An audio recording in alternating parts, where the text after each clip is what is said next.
What is happening, everybody? My name's Seven and welcome to a PUBG video. Now in today's video I'm going to be gifting you some guides and some tips on what to do when you are playing in the first person mode that recently came out for Battlegrounds. Now this is an entirely different type of game altogether, so bear in mind when playing this that everybody else is in first person mode. If you are so used to doing third person, you will forget naturally, and a lot of people do, that others can't see you, they can't peek around corners or anything like that in the sense of corner camping and then third person around a wall. Remember, everybody is in the same position as you. Don't ever forget that when playing first person. That's just a quick tip before we actually get into the top 10 tips. So let's go straight into number 1. The first tip that I have for you guys is the moment that you arrive into your first person lobby, I advise going to your settings and changing the field of view. And now this can only be applied in first person, so you can appoint this when you're playing in third person, but only when you go to first person. So as you can see, the difference here, this is the standard, this is the default, and this is your overall view. Now if we look at the crates ahead of us,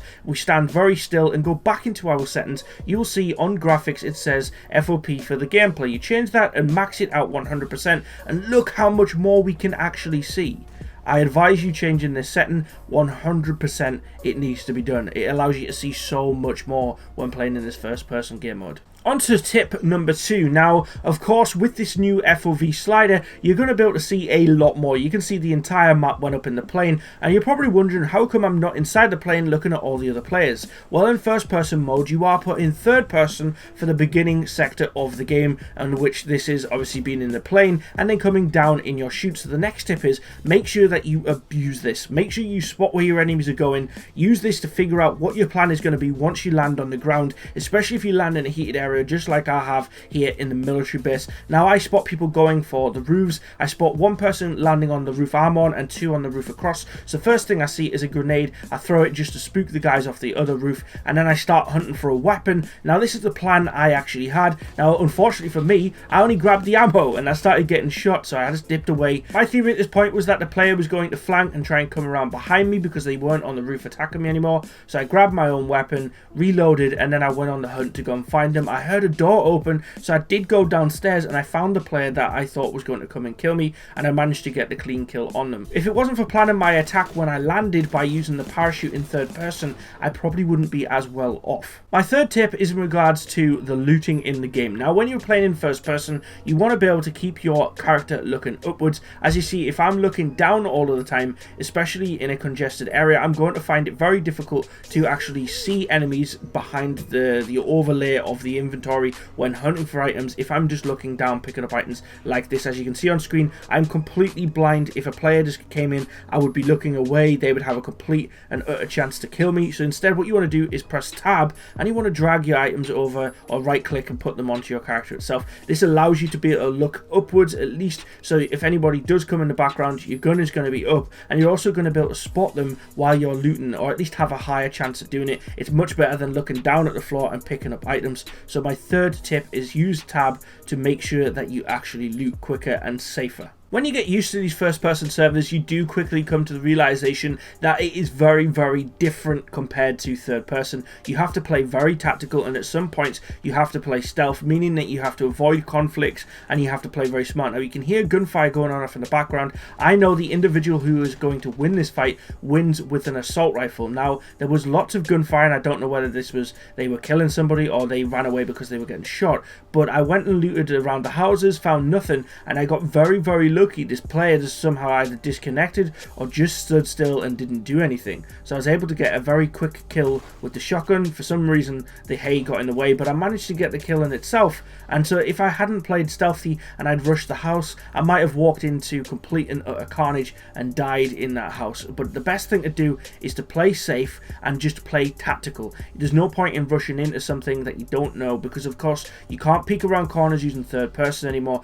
When you're in first person, you have to take your time. My fifth tip is get used to the driving. It is a brilliant view when you're driving around in a buggy with this new field of view. You don't feel as confined into your own vehicle like you do when you don't have this slider turned upwards. It looks absolutely really brilliant. Unfortunately, the only time that it gets disorientating is if you do hit a bump like I just hit there. It does throw you about and you get completely and utterly disorientated. Thankfully I was able to continue on driving. Use vehicles to your advantage because a lot of players are frightened to use these in first person, especially new players to the first person mode, because ultimately they are a tool of exposure. Once you're driving around, anybody who's camping are going to look at you and you are going to be bait, but there are advantages to using a vehicle. Now when you're playing in first person mode, you can still use Alt to free look around, but you can't look directly behind you. You can only look a little bit to your left and a little bit to your right. But when you're sitting in a driver's seat in a vehicle like this buggy, you're able to see quite a lot, and using your right mouse you're able to look right around in 360 degrees. Unfortunately there is metal at the dead on back of the buggy, but there are still brakes, and you can use this to your advantage. If you sit with your back to an object, you can have a good field of view left and right using this without having to hold down Alt or anything, and use this as a way of spotting enemies and picking the next location you are going to drive to. Moving on to my sixth tip, this is going to be using sound. So I use sound very carefully here to discover that there was a player in this house.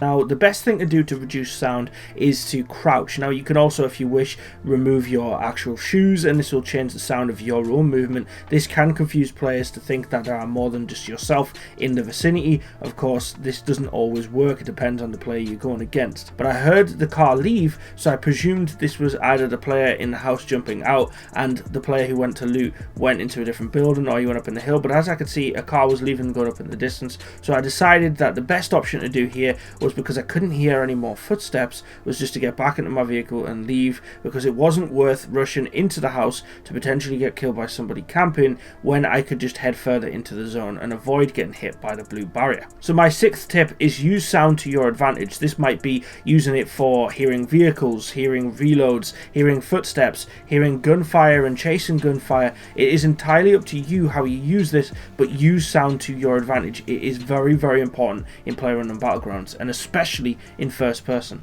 Now moving on to tip number 7, this is all about how you cover yourself when moving across open ground. So today I'm in a field and I'm crawling and showing you the point of view that it looks like. Now this looks the same when you're crawling through corn or you're crawling through grass. It is very, very difficult to see. You are practically blind other than the plants you see in front of you. So the best piece of advice that I can give to you is to use bushes. Now of course this is still very difficult to see, but using either a weapon or no weapon equipped, you can see a little bit more, and you're able to be crouched, which allows you to see further in the distance. You all are still gifted.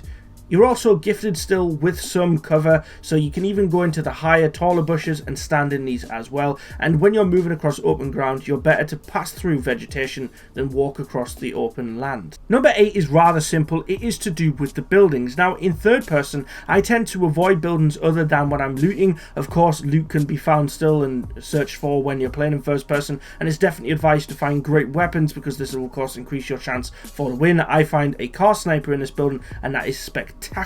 Now, one thing I've noticed with buildings is when you're in third person, the best thing to do is probably be out in the open, somewhere you can use the vegetation as cover, and the houses tend to be death traps. Now in first person, you can use these to protect your back, because you ain't able to look around, you ain't got the ability to look behind walls and peek on people. So the best thing to do is use buildings for that reason. Protect your behind, and also get yourself a vantage point, especially if it's towards the back end of a game where the building is actually in the zone, and it gives you that height advantage above other players who, say for example, are having to crawl through fields. You'll pick people off like flies. Tip number 9 is all about the leaning. Now, you don't want to fully expose yourself in a first-person gunfight, especially if there's some distance between you and your opponent. So what you want to do is you want to make sure that you have your controls set so that your toggle for the actual leaning in and out is a lot easier. Now, the way you do this is you go into your settings and you go to your gameplay settings, and you can now toggle the ability of leaning to either just hold or toggle. Now I put this on toggle, which basically means whenever I tap E on the keyboard or I tap Q, I will permanently stay in that lean position until I re-tap it again. This basically means you don't have to worry about having to hold this down and also move around. You can just press it and focus on your gunshot, and whenever you want to pop back in, just tap it again. This will change your gunfights, and it is a must when it comes to first person, because ultimately you don't want to expose yourself too much, especially at long range, otherwise you will have a higher chance at dying. My 10th tip is regarding the blue barrier, the barrier of death. Now in first person, the barrier has to be played very differently. In third person, everybody tends to play either really far ahead of it, get into the middle of the zone, or others play very slow and travel with the blue barrier. Now when you're playing first person, the best thing to avoid is getting caught by this barrier, because in this position I'm set up, I'm prepared, and in first person it's very difficult to spot your opponent. There was a guy in Gatka, which is just outside of the zone, and I was able to easily spot him and put myself into a position where I had the power control. Because he wasn't moving ahead with the barrier fast enough, he put himself at a disadvantage, allowing me to easily pick him off as he was heading into the zone. So guys, that has been 10 tips to improve your game in PUBG for playing first person servers. I hope today's video helped you a lot. If it did, let me know in the comments. Take care of yourselves guys, have a wonderful day. Peace.